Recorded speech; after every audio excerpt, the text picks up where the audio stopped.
Nagluto kami ng dalawang pata galing sa aming kapitbahay. Ito ay may timpla na, may asukal, may paminta, may asin maalat.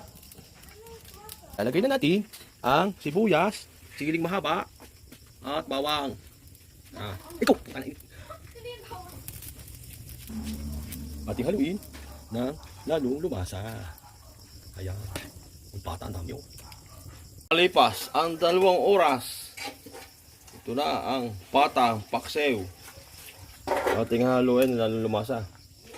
Ayan, 2 patang una. Oh, yung lang pasay, mais na. Oh, dami.